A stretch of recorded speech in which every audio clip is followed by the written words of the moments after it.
Learn more on BBC Bitesize.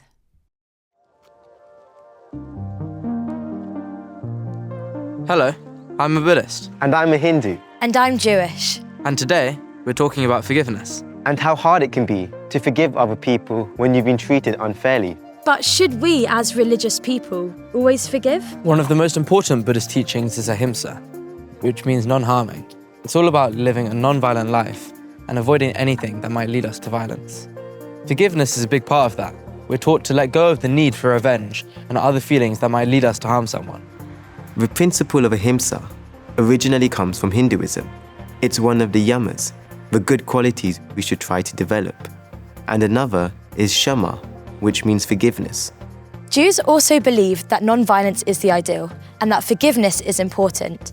So important, we have a special day devoted to it every year called Yom Kippur, which is Hebrew for the Day of Atonement. We fast and ask God to forgive us for all the things we've done wrong. But during the 10 days before Yom Kippur, we should go and ask for forgiveness from any people we think we've wronged. The Buddha's advice was to forgive and move on. He described how some people dwell on their grudges. He abused me, he struck me, he overcame me, he robbed me. In those who do not harbour such thoughts, hatred will cease. Instead, the Buddha taught that we should try to develop metta, loving kindness, and karuna, compassion, for other people, even people who hurt us. But forgiveness is difficult. Mahatma Gandhi was a Hindu who used non-violent protest to campaign for an end of British rule in India.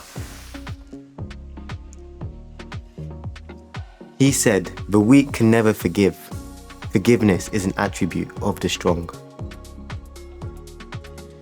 And there are examples of people showing incredible forgiveness even in the most unthinkable situations. Eva Moses Kaur was a survivor of the Holocaust.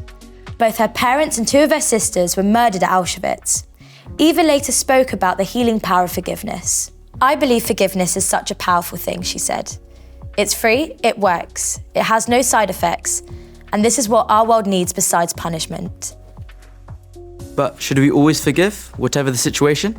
Is that fair? It means letting go of feelings that you could argue are totally justified. Don't we need to feel that justice has been done before we can forgive?